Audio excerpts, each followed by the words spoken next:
Hi, and welcome to another narration, presented by yours truly, Cryptid's Roost. Be sure to check out the blooper reel at the end of the video, which is then followed by the end screen, where you will find more videos listed. I would like to dedicate this video to my gorgeous girlfriend, Charlotte. It is her birthday. She is 35 today.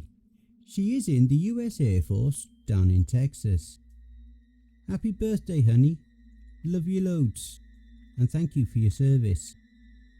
Corpse Child would personally like to bid Charlotte a very happy birthday too. So grab your coffee, sit back and enjoy the show. And don't forget, where fear is, happiness is not. Stacy's Dollhouse. This awesome story is written by Corpse Child. Corpse Child now has 2 books available, Damned Whispers and The Other Side. They are both available, both as a Kindle ebook and also in paperback. Except Other Side, that one is also available in hardback. Be sure to check them out. The Amazon links to both books will also be listed below in the description. Also be sure to check out PsychoToxin Press. It is a newly fledged horror publishing house where Corpse Child is both the co-founder as well as in-house author and artist. I really don't like that I'm writing this. For one thing, I'm not an idiot. I'm pretty sure there's not enough money printed that'll get you to believe anything I'm about to say. The other reason is, in a way, I'm not exactly writing this under my own will, and you might not technically be reading this willingly either. I know that's confusing as hell. That said, the fact remains you might all be in danger. No, I'm not talking about Big Brother here. You can take the tinfoil hat off. Trust me, that won't do you any good here anyway. Like I said, I'm scared that I have to write this. I feel like this might be all my fault, but I didn't think this would be the result. I don't quite understand it myself, but I'll try to explain it the best way I can. I don't know exactly how or how long she's been capable of doing the things she does, but Stacy, my daughter, has always had a thing for dolls. I know, she's a little girl and that's what little girls do, right? But that's not the disturbing part. It's what she can do with them. The way in which she plays with them is special, to say the least. Like I said, I don't know exactly how long she's had the ability to do what I've seen her do. But if I had to guess, it probably had something to do with that dollhouse I got her for her 7th birthday. It was one of those damn near life-size model dollhouses that was made to resemble an old Gothic mansion from the Renaissance period. It stood waist high with me, a grown 5'9.5" man. It towered above her at the time. I picked it up from a yard sale, not having a whole bunch of money to get her a regular Barbie playhouse from the Toys R Us. I remember the guy seemed all too happy to get rid of it, asking only $5 for it. He told me that it took up too much space and that it held painful memories to him. "Some of my family's worst moments were spent with that damn thing," he said, sighing. He told me that it was apparently some heirloom passed down through his late wife's family. When I asked him what his wife would think of him selling it, if she'd still had any sentimental value for it, his eyes sunk and he sighed. "Not likely. Though, if you're so concerned about what she'd think of this, I can drive you over to her grave and you can ask her yourself." "Oh," I said, immediately regretting opening my mouth. I'm sorry, I didn't mean to... He held up his hand. Don't, it's fine. So are you taking or leaving it? I looked at it. Like I said, the thing was big. Huge. I figured maybe with a bit of paint and a little embellishing, I could easily pass it off to her as a better Barbie house, without her being the wiser. I'll take it. I took it home, where I spent the rest of the night trying to Barbie it up for the party the next day. It wasn't easy, and I thought it wasn't gonna hold up to inspection when she got a look at it. It was so damn dusty for one thing. I know it's an old heirloom, not to mention that it had probably spent much of its shelf life in the guy's basement, but still, it took a good 2.5 to 3 hours just to get the dust and mould out. There were also more than a few cracks and chipped off pieces in noticeable areas. By the time I finally called it a night, after having cleaned and painted as best I could, it looked still like a cheap dollar store knockoff of the Barbie mansion she'd asked for. She's never gonna buy it, I told myself pessimistically as I sloppily wrapped it up as much as possible.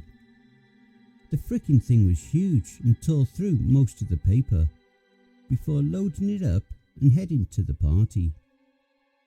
My mother, who you best believe was all about spoiling Stacy, arranged for the water park to be rented out for the day for the party. When I got there, almost 5 minutes after the party started, traffic was a real pain, Stacy and all her little friends she invited from her class were splashing around with some running to the water slide for probably their 10th time. This luckily made it easy for me to tuck the present away in an unseen area. I figured I can try and pull out a fake-out surprise gift. A "ta-da, your dad's got a big-ass dollhouse, isn't he the coolest?" type deal. After about 3 hours, we were finally doing cake and ice cream. After that, it was present time. She ended up with a pretty good loot pile too, of which most of them, what else, but dolls. Some were Barbies, a couple were those Bratz dolls, and one was even one of those baby dolls that cries and messes itself. My mother gave her one of her old Raggedy Ann dolls with a pull string. "Where's your present, Daddy?" she asked, her little sparkly blue eyes wide and beaming. I'd start acting like I'd lost it and shrugged my shoulders, telling her that it must have disappeared. The way her smile immediately melted into a teary pout immediately broke my heart and almost caused me to crack and give up the charade. Her grandmother's look of disappointment didn't help either. I told Stacy to go to the bathroom and pull herself together, and Daddy would work his magic to make her present come back. She reluctantly obeyed, taking a few of her brand new dolls with her, and I went around to the back of the park and retrieved it. "Stacy!" I called. "You'll never believe what I found!" She came sprinting out and damn near jumped when she saw the gigantic present now sitting before her. Squealing, she bolted over to me, squeezing the hell out of me before immediately tearing off the wrapping paper. Admittedly, I was still worried she'd be upset that it wasn't actually what she'd asked for. I stood corrected though, when her already hyper-excited face somehow beamed even more. "Holy cow!" she exclaimed. "Look how huge it is, Grandma!" My mother just looked at me, shocked and speechless, before looking back to Stacy. "Well, looky there, ain't that something special?" "Now you have a home for all your new dolls," I told her, relieved that she was happy. She squealed again and ran up and hugged me tight again. "You're the best daddy in the whole world." Not long after that, the party died down and we finally decided to go home. The rest of that day until bedtime, I could hear Stacy giggling in her room upstairs, playing with the dollhouse. Like all kids who got new toys, she didn't want to stop playing when I told her it was bedtime. "Please, Daddy," she begged. "I want to show you a show with the dolls." I smiled and relented. "One show, then it's bedtime." "Thanks, Daddy." She set up all her little dolls in the dollhouse before turning to me and announcing, "Stacy Kinder presents, live from my bedroom, the first episode of the Dollhouse Pals." I cheered and clapped my hands. For almost an hour, I just sat and watched her basically play house with her dolls, coming up with hilarious scenarios of hijinks for the dolls to have to figure out. It was actually kind of amusing. The cutest part of it to me at the time was that she named the dolls after herself and me, with the rest of them being named after various classmates. Finally, she announced that it was the end of the first episode and to tune in tomorrow. I cheered again before tucking her into bed. "Will you watch again tomorrow?" I smiled, kissing her on the cheek. "Of course, Cupcake. I'll always watch." After that, I told her good night and turned the light off. I was woken up the next morning by the sounds of my daughters crying from across the hall. I sprang from my bed to her room, throwing the door open to find her on the floor of her bedroom, the dollhouse in front of her with a few of her dolls scattered around her. "What's wrong?" I asked. She held up one of her porcelain dolls. "Shelley's Momo just passed away." "What do you mean?" "Me and Shelley were gonna go have cookies at her Momo's house, but she was sick and the doctor said that she's not waking up." As she said this, she held up a doll that apparently corresponded with that person. That's when my breathing relaxed again. It was just part of her little dollhouse thing. Admittedly, I thought it was a bit strange that that was a scenario she would choose to depict. For one thing, I knew her friend Shelley's family, and therefore I knew her Momo was at the time very much alive. The other reason this was odd was just the idea that she'd choose to act out something sad like this. I didn't put much thought into this though. I figured this was just her own little way of trying to figure out life, what it entails. After a moment of thinking of what to say to her, I went over and knelt down to her, kissing the top of her head. "You think she's happy now?" She looked up at me, confused, eyes still wet and glistening, and squeaked, "What do you mean?" "Well, you said she was sick, right?" "Uh-huh," she said, sniffling and looking down to the doll that was Momo. "She was really bad sick. The doctor said it was even worse than a tummy bug." I made my eyes go big to look shocked. "They said she had cancer." "I'll bet she was in a lot of pain, wasn't she?" "Yeah, the doctor said she was always coughing and throwing up." "Well, don't you think she wanted the pain to be over?" She shrugged limply and replied, "I guess, but no, Shelley won't have a Momo. We're gonna miss her a bunch." She started huffing again, ready to burst with a fresh set of tears. I pulled her close for a hug. "Shh, it's okay," I whispered, But think about it. Now Shelley's Momo doesn't hurt anymore. She wiped her eyes. She's not. Nope. She doesn't feel any pain anymore. She doesn't have to be sad anymore. She can be happy now, Stacy said softly, yet also certainly. Her face was blank. She looked like she'd just realised some great epiphany or something. That's right, I assured her, smiling. She continued staring like this at the Momo doll. I got up and was heading to the door when I heard her voice call out, stopping me. Daddy, is that how everyone stops hurting? I looked back to her, having to think for a second. Well, in a way, I said finally. It'll happen to all of us one day. We'll all pass away from something. I saw her eyes start to widen again. I'd have to think quick and be careful about what I said next to avoid another meltdown. But that won't be for a long time. Her eyes stayed blank. So there's nothing I can do to stop it passing away?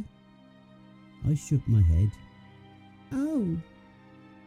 But that's okay. You won't have to hurt anymore. It doesn't have to be all bad. But you don't have to worry about that right now. That won't happen for a long time.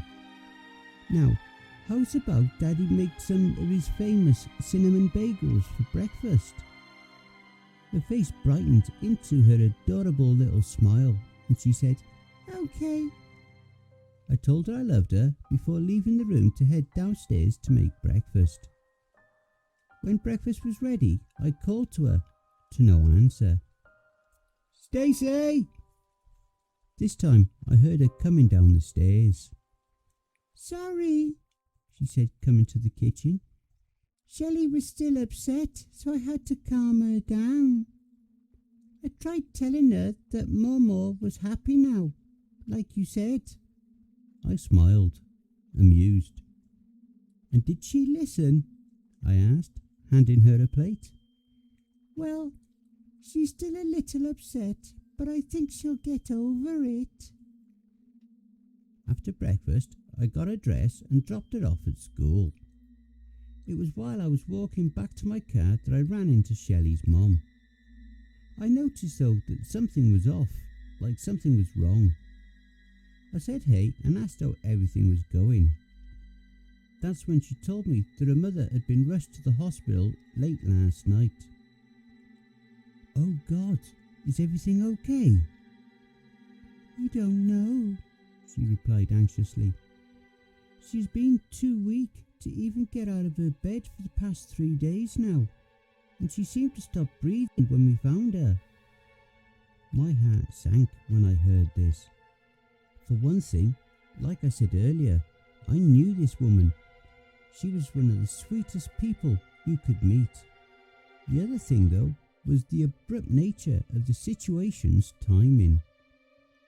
It was seemingly out of nowhere. Yet, of course, how long had this been going on for? Her not being able to get out of bed? I could feel a shiver slide down my spine when I asked this. For some reason, I couldn't shake the situation from that morning with Stacy and the dolls. She told me it had only been a couple of days ago this started. She said it started with her developing a bad cough that ended up keeping her awake all night and soon evolved into an even worse stomach virus. She looked about 2 seconds from having a breakdown right there in the elementary school parking lot, so I pulled her close for a hug. I gave her my best wishes and offered to take Stacy to visit later that day. She said that would be nice and thanked me for my condolences before rushing to her car.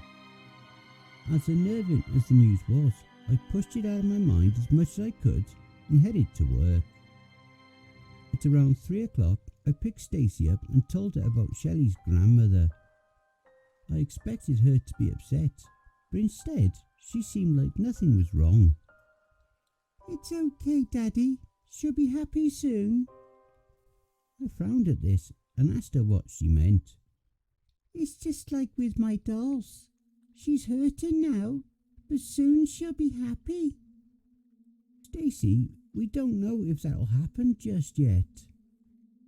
Sure it will, just like with the dolls.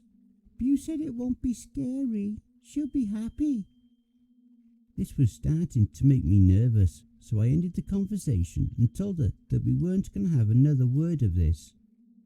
I figured later I'd sit her down and talk about it again, letting her know that it wasn't healthy to give up living and enjoying life just for the inevitability of death.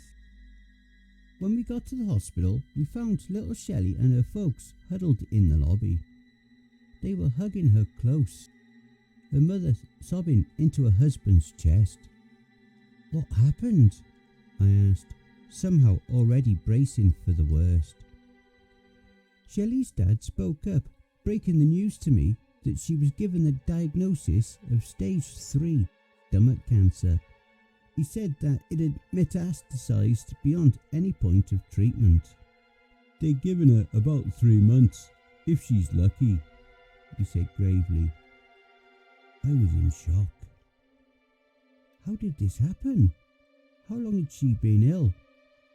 That's just it. She hasn't been, as far as we knew, he replied, looking as dumbstruck to me. I mean, just yesterday, she came out with us to the family 10K at the park downtown. She was keeping up with us pretty well too, barely seeming winded at all. He shook his head, looking at his sobbing wife before adding, "This just doesn't make any sense at all." I nodded. He was preaching to the choir on that one. I didn't know what to say.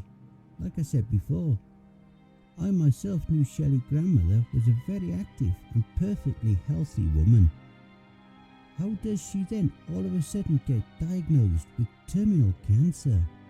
In the back of my mind though, the situation from this morning started replaying in a loop.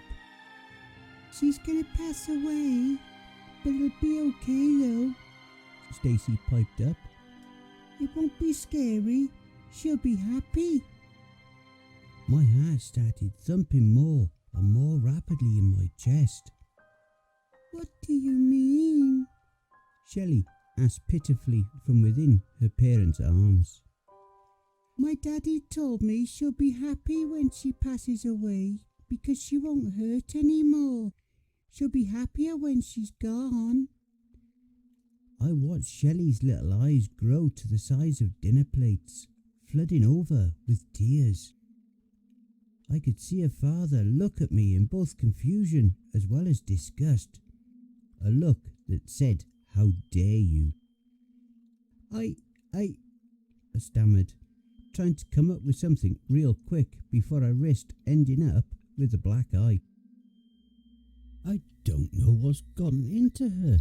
I was only explaining earlier to her that I think it'd be best if you left us alone, he interrupted in a voice that I could hear and almost feel the venom flowing through. Nervously, I grabbed Stacy's wrist and hurried us out of there. What were you thinking? It took everything I had in me not to absolutely lose it with her. I told you not to say stuff like that, did I not? Why would you say things like that, huh? What made you think that that was okay to say to your own friend? She looked at me startled. I could see in her eyes she didn't do anything wrong. I'm sorry, she mumbled. I was just trying to make them feel better. You said it wouldn't be scary when it happened. I closed my eyes. Take a deep breath.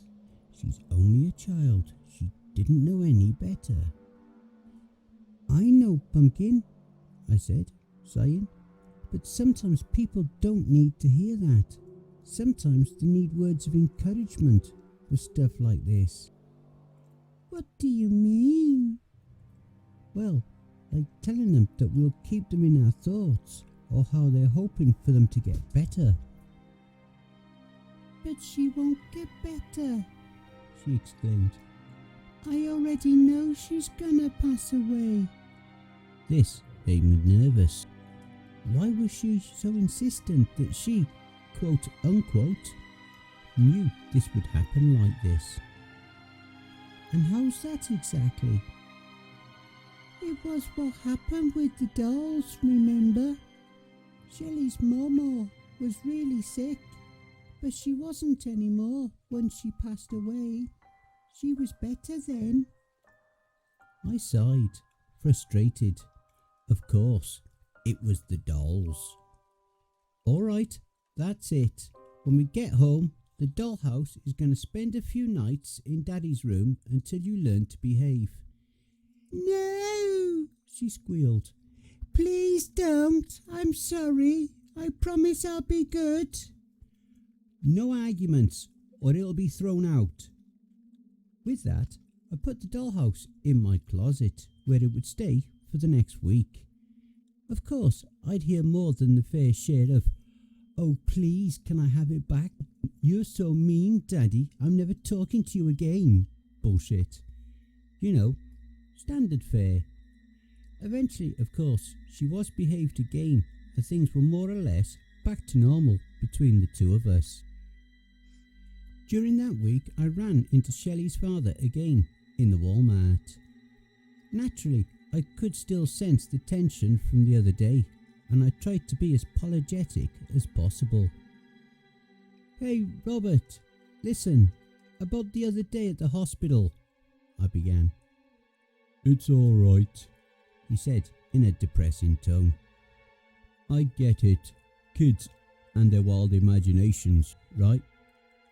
We shared a sort of awkward laugh. "Too bad it was a lot more real than we'd realised." "What do you mean?" His face hardened into a cold, solemn look that perfectly spelled everything out. "Oh, God," I muttered, my heart plummeting to the pit of my stomach. "When?" "About 3 a.m. yesterday morning." His mouth parted into a smile that was as hollow as the way the rest of his face looked. I put my hand on his shoulder. "Nurse told us she just went to sleep and didn't wake up. She was at peace." My eyes widened. "At peace?" I asked, feeling a prickling chill crawl down my spine. He nodded, adding that she wasn't in any pain when she passed. Despite this, something didn't seem right to me. That's almost exactly how she said it would be. He said it was nice talking to me before heading to the checkout. I stood there for a moment, lost. This didn't make any sense at all. How had Shelley's grandmother, a perfectly healthy, still in her prime woman, all of a sudden come down with terminal cancer? More than this though, and what actually sent me in goosebumps, was the question of how in the hell Stacy knew. I mean, with a bit of stretching, I could have passed it off as an odd coincidence normally, but this just seemed almost rehearsed in a way. Like she somehow saw the scene itself play out ahead of time. Or even more strangely, actually somehow caused it. Now, I'm no kind of believer in the paranormal or the supernatural. Hell, I'm not even Christian. But this was admittedly a whole new ballpark of weird. In the end, to spare myself of a headache, I chose not to think on it any further. It was just a coincidence, a morbid, odd, and rather specific coincidence, but coincidence all the same. I actually gave the dollhouse back to her, and she was right back to playing out episodes of the Dollhouse Pals. I would still watch occasionally, though it was only occasionally, and I would still hold some sense of anxiety when I did. I started trying to pay more attention to the actual events she'd play out in each episode. So much of the scenes I noticed was mundane, just events of day-to-day life. When I say this, I mean it was like she was somehow able to perfectly portray the lives of other people. Most of the time, grown adults, through her dolls in a way that I wouldn't figure she'd be able to really understand. Everything from the ways in which she made them behave to the way in which she could make them talk. It was like I was watching a video of the lives of actual people. Nothing was exaggerated, like you'd expect to see from a 7-year-old who's trying to mimic the behaviour of grown-ups. Not only that, but she also seemed to be able to give each different doll or character a unique and fully fleshed out personality. Like I was watching the actual person doing the things instead of the doll. Eventually though, I lost most senses of apprehension when, after watching and carefully observing her scenes, nothing strange had occurred again. The way I figured was that Stacy was just an extremely talented little girl who was a lot more observant to the world around her than I would have thought. That might have explained how she was able to mimic adult behaviours and lifestyles as well.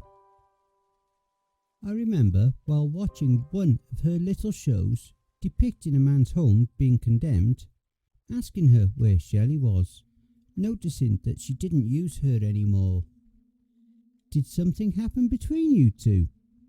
She looked at me blankly for a moment before answering. Oh, well, in the last episode, she ran away. Why? I asked, cocking my eyebrow. Remember how she was sad after her Momo passed away? I nodded my head slowly, curious as to exactly where this was going. Well, she decided to run away from home. Did she say where? She shook her head absently. I don't remember. She said she wanted to learn how to fly like the birdies, because Momo always called her Little Birdie. That's when I started to feel nervous again. What do you mean, learn to fly?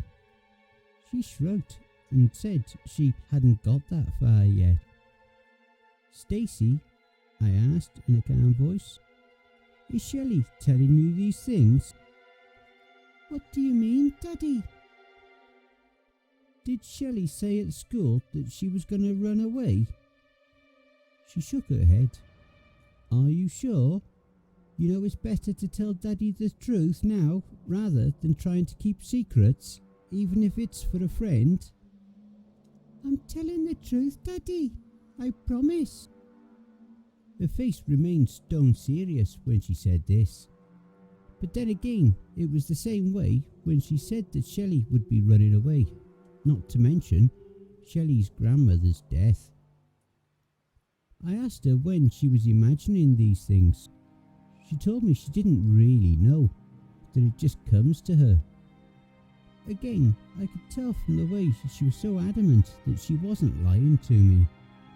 Of course, that didn't make me feel any easier about it. If she wasn't seeing or hearing this stuff at school or from anyone else, then where in the name of God is she getting these ideas from? Unfortunately, this is still a question that remains mostly vague, even now. What's worse, though, is what's resulting from them. For almost 2 months, everything seemed to be going just fine, at least in the sense that nothing overly weird was going on.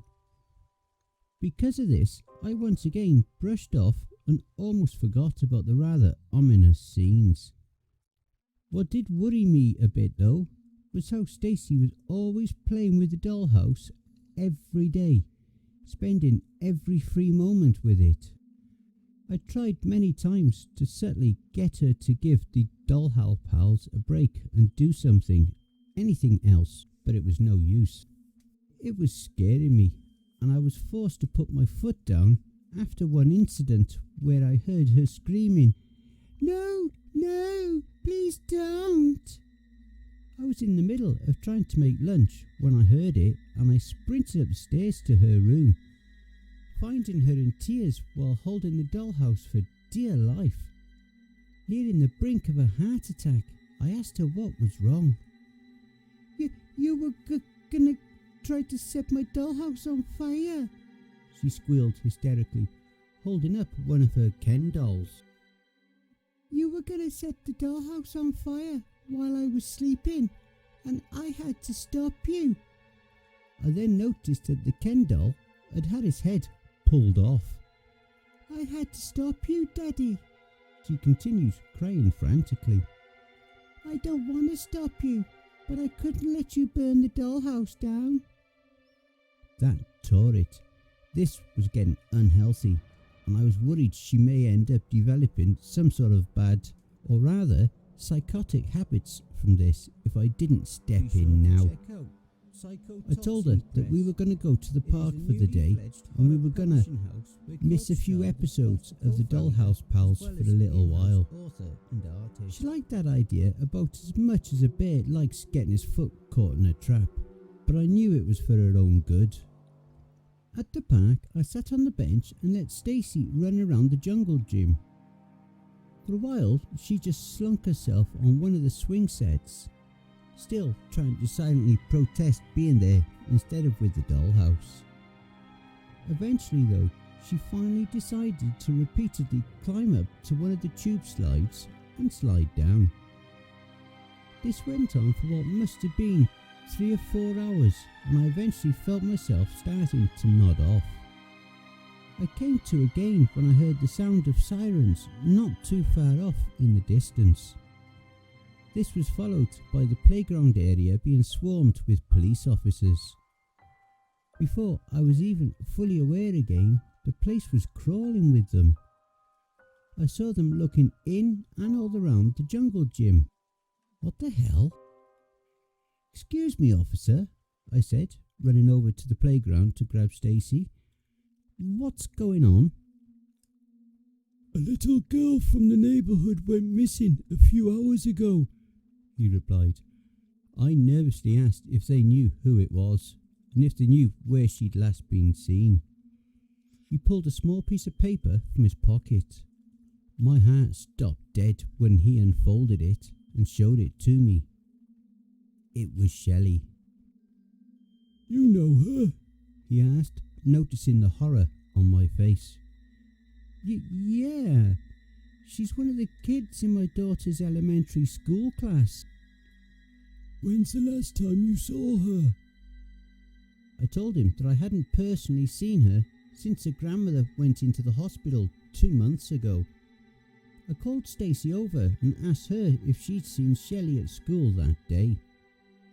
She shook her head nervously, no doubt intimidated by the police officer. "When's the last time you saw her?" "Yesterday, I think." "Okay, now this is important. Did she say anything to you about going anywhere?" She turned to me with a look of mounting anxiety. "You're not in trouble, Cupcake," I assured her. "We just need to know where Shelley might be and make sure she makes it back home."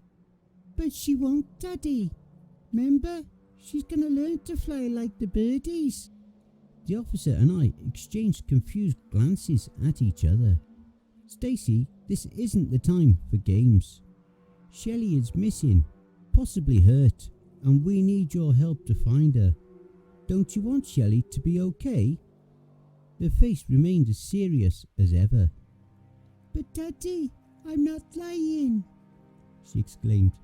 "Shelley really is trying to learn how to fly with the birdies."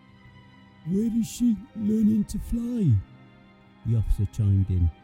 Before she'd even had the chance to answer, however, one of the other officers called over to us that somebody spotted a little girl standing on the old drawbridge over the deep lake in the nature trail at the far end of the park. Immediately, my blood began dropping rapidly in temperature. We all took off in the direction of the nature trail. When we got there, we found Shelley standing in the middle of the drawbridge, leaning over the railing. "Shelley!" I called out. Her head instantly snapped over to me. Her eyes stitched wide open and spooked. I was about to rush over to her when the officer stopped me, ordering me to let the others on the opposite side move in closer.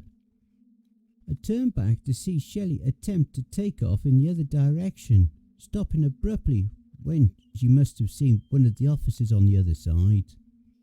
She ran back to the middle of the drawbridge. I saw the officers attempt to go for her before stopping as she began to climb the railing. "Let me talk to her," I urged the officer. Before he could say or do anything to protest or approve, though, I was already running to the bridge. "Shelley, wait!" She stopped, looking frightened at me. "Shelley," I said calmly, It's okay. I'm here. We're gonna take you home, okay?" She started shaking her head wildly.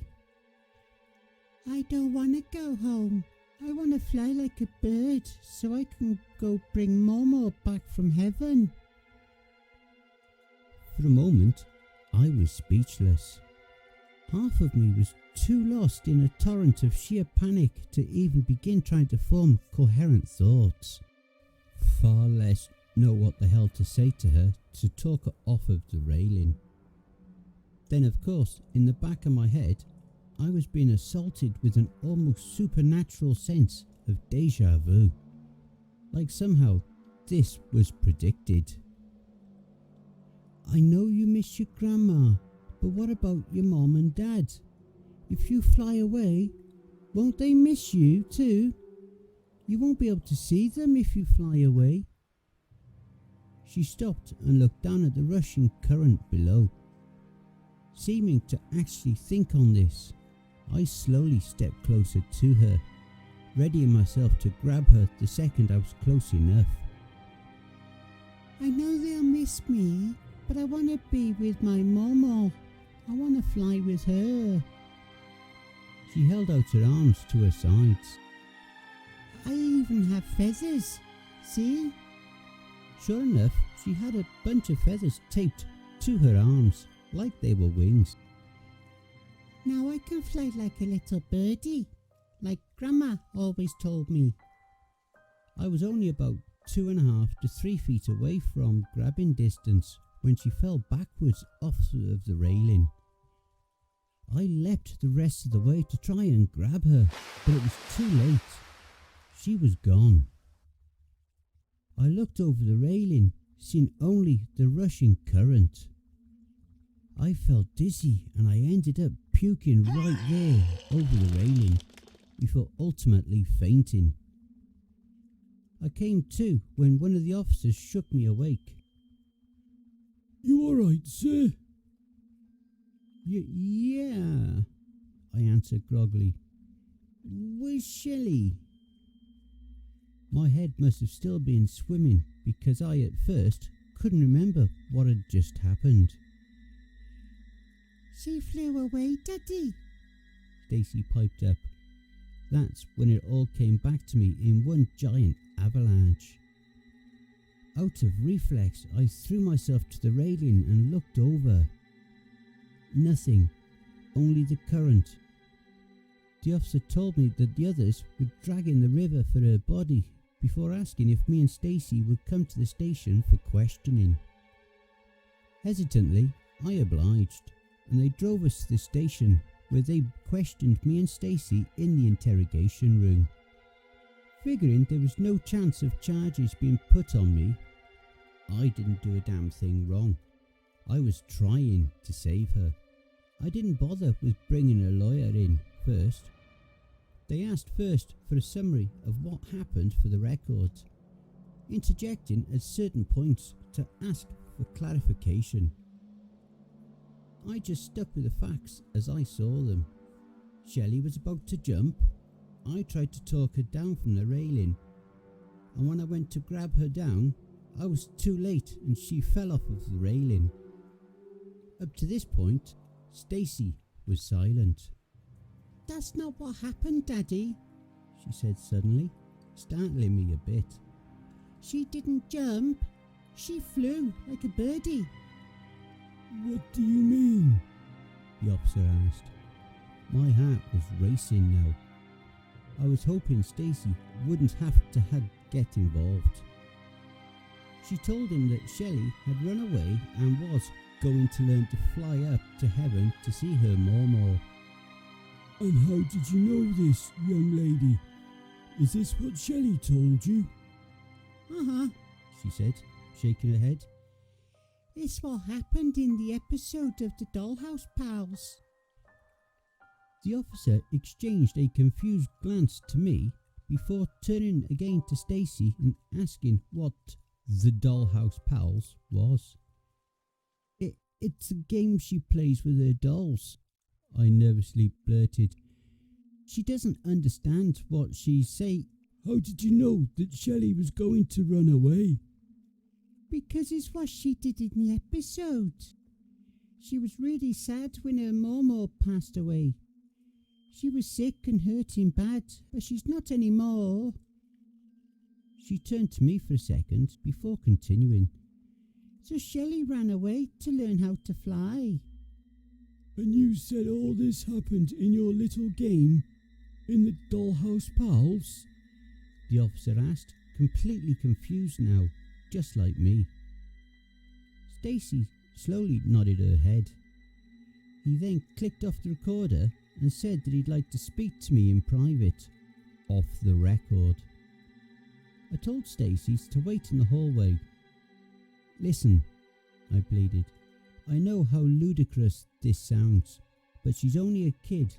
She's just got a very vivid and active imagination. An imagination that just accurately predicted a little girl's death. Officer, with all due respect, I don't believe it's fair to accuse my daughter of somehow having something to do with it. I was getting agitated more and more by the second, as if I wasn't already kicking the crap out of myself for not being quick enough to save Shelley. Now I'm getting my ass kicked when I'm down, with accusations towards my daughter for somehow orchestrating her best friend's suicide. He just looked at me coldly. Am I being charged with anything? If so, I think I'd like my lawyer now, and if not, then I'm taking my daughter and going home. With that, he let me out and I rushed me and Stacy out of there like we were running from a maniac. The ride home was silent, with anxiety hanging like a brick of lead in the air. When we got home, I immediately shut myself away in my room. I needed to be alone for a few hours to at least try and think about what the hell just happened. Stacy knocked on my door at one point. Daddy, are you okay? Please don't be mad. I'm sorry. I didn't know exactly what to say to her. I ended up telling her that I wasn't mad, but I just needed time alone. It wasn't a complete lie. I wasn't mad. Not at her, at least. It wasn't her fault, or at least that's what I told myself. But at the same time, whose fault was it? The dolls? Like Stacy was saying? That was ridiculous. But what other explanation was there? How else could I, or anyone else for that matter, explain how the hell my 7-year-old daughter could somehow know that her best friend's grandmother was going to spontaneously die of cancer, and then also know that she'd throw herself off a bridge? Because it's what happened in the Dollhouse Pals. That's when another thought sent my mind into a full-on tailspin. Would any of this have happened if it weren't shown in the Dollhouse Pals? How or why was she imagining these things, and how were they coming true? It was yesterday that I decided to try paying a visit to the guy I brought it from. I remember what he told me about how some of the worst moments of his family were had with it. I figured maybe he'd be able to explain a little bit of what might be going on. Maybe he had similar situations, right? Well, that idea quickly went out the window when I pulled up to the address, only to find that the place was vacant. I looked all around, but found no sign of anyone being there for at least a couple months. I caught sight of a sign on the door that said, "Condemned." That's when I felt my blood turn to solid ice. Hadn't this also been part of the show just before Shelley's death? I don't know what to do. Well, I know what I need to do, but I'm scared of what's going to happen if I do it. More than this though, I'm scared that I might not have a choice in the matter. I can't tell you how she's doing it exactly, how she's manipulating the world around her the way she is. But my little girl is essentially God on earth. I know she didn't mean to hurt Shelley or anyone else. She's not a bad kid. But I think because of that damn dollhouse, she has some sort of ability to make the world her sandbox. And she's too young to understand the consequences. To her, it's all part of a show, just part of the Dollhouse pals. That's why I'm writing this, and she knows that I am. And she knows that you're reading this and what I'm about to do. She's sleeping right now, and I have a book of matches. I know what's going to happen, but I can't willingly let this go on. I just hope maybe once it happens that maybe she'll realise what's going on and finish the job herself. And I hope you enjoy the blooper reel. Trust me, that won't you do. Like I said, I don't know how long exactly.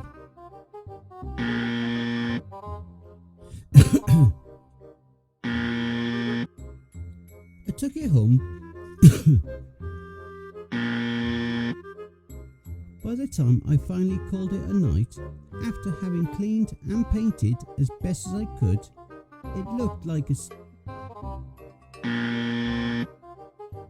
Shelley's dad spoke up, breaking the news to me. Fuck's sake. Immediately my blood began drooling. The officer exchanged a confused... Fuck's sake.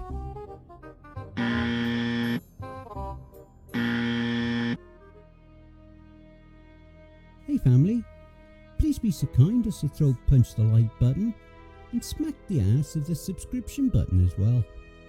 And remember to chokehold that notification bell and then select all. That way you'll receive all notifications each time I upload a new video. And by subscribing, you'll be the first to see all of our new spooky Creepypasta stories. A very big thank you to Corpse Child for allowing me to narrate this awesome story. Make sure to check out their Reddit profile for more brilliant stories. And be sure to take a look at the playlist here for more of their stories that I may have already narrated. I would just like to say a very big thank you to all of the authors that I have worked with, and all the ones that I will work with in the future. So thank you all, my brothers and sisters. And why not? Hashtag Cryptids Roost in your comments. A quick thank you to all my Cryptids Roost community family too. We are now well on our journey to 1,000 subscribers. So please spread the word and help us to grow and expand. And don't forget to share the videos too. If you would like to throw me $1 or 3, I'd be very much appreciative. I do have PayPal, paypal.me/cryptidsroost. Alternatively, I have an account at buymeacoffee.com. You don't even need to register on either site to donate. You can also follow us at my Facebook group, Twitter and Instagram. I also have Ko-Fi, BitChute and Rumble. I have a subreddit if you have a story you would like me to narrate for you. All relevant links will be below. And don't forget to check out the end screen. See above. That will also list some more videos in my back catalogue. Take care everyone, and I hope you all have a wonderful and peaceful night. And don't forget, where fear is, happiness is not.